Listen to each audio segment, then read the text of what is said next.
नमस्कार बंधुरा पुअर किचेने आबारो सबाइके स्वागत। आशा करछि सबाई खूब भालोई आछेन, आमिओ खूब भालो आछि। आजके बानाबो तेलापिया माछेर झोल। भिडियोटा स्किप ना करे पुरोटा देखार अनुरोध रइल। आपनारा तो तेलापिया माछ दिये अनेक रकम रेसिपि करे खेयेछेन, एकबार एइभाবে आलू दिये झोल बानिये खाबेन, गरम भाते खेते खूबই भालो लागे।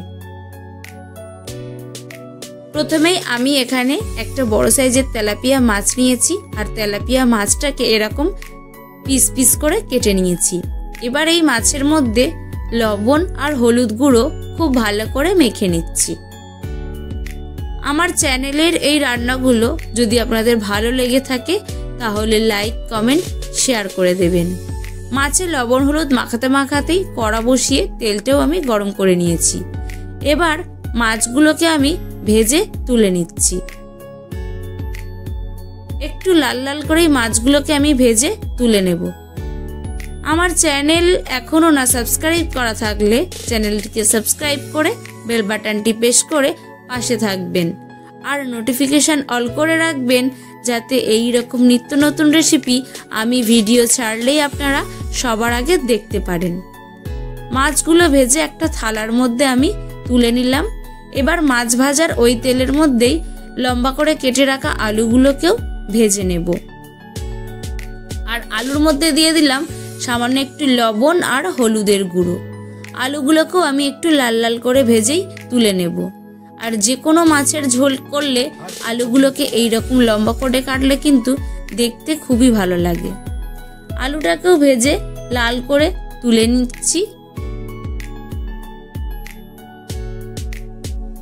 এবার ওই তেলের মধ্যেই ফোড়নে দিলাম তেজপাতা আর গোটা জিরে। ফোড়নটাকে 2-3 মিনিট একটু নাড়াচাড়া করে নেব। ফোড়ন থেকে যখন সুন্দর গন্ধ বেরিয়ে আসবে তখন আমি দিয়ে দেবো পেঁয়াজ বাটা। আমি এখানে একটা বড় সাইজের পেঁয়াজ বেটে নিয়েছি। পেঁয়াজ খুব সুন্দর করে কষিয়ে পেঁয়াজের জলটা শুকনো করে পেঁয়াজ একদম লালচে করে ভেজে নেব। পেঁয়াজটা লালচে করে ভাজা হয়ে গেছে। এবার আমি পেঁয়াজের মধ্যে দিয়ে দেব কালারের জন্য হলুদের গুঁড়ো আর লঙ্কার গুঁড়ো দিয়ে দিলাম। আর দিয়ে দেব সামান্য একটু জিরে বাটা দিয়ে মশলাটাকে খুব সুন্দর করে আবারও আমি কষিয়ে নেব।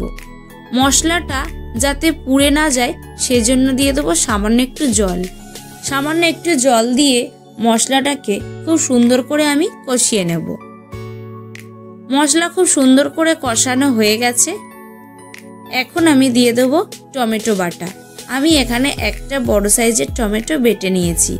টমেটোটাকেও পেঁয়াজের সাথে ততক্ষণ কষিয়ে নেব যতক্ষণ না টমেটোর কাঁচা গন্ধটা যাচ্ছে। আপনারা বাড়িতে অবশ্যই এইভাবে একবার তেলাপিয়া মাছের ঝোল বানিয়ে খাবেন। গরম ভাত দিয়ে খেতে কিন্তু খুবই ভালো লাগে।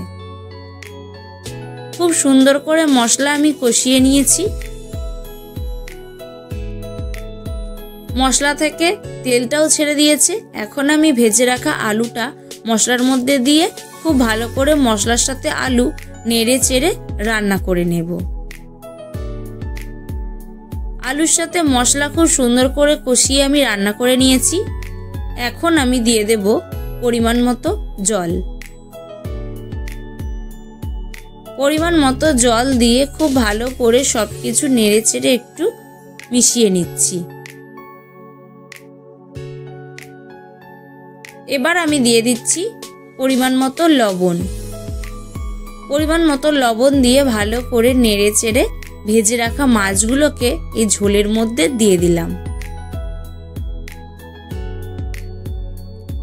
মাছগুলোকেও দিয়ে আবারও একটু ভালো করে নেড়ে চেড়ে মিশিয়ে নিলাম।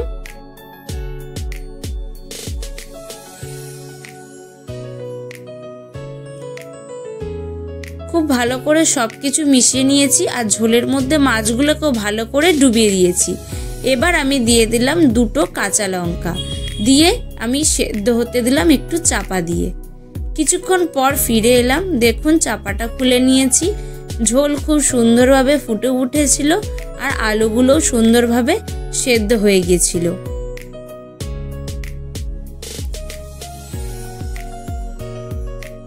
এখন আমি সবশেষে দিয়ে দেব ধনেপাতা। ধনেপাতা দিয়ে খুব ভালো করে নেড়েচেড়ে নামিয়ে নিলেই খুবই সহজভাবে এই তেলাপিয়া মাছের ঝোল একদমই রেডি হয়ে যাবে। ভিডিওটা শেষ পর্যন্ত দেখার জন্য অসংখ্য ধন্যবাদ।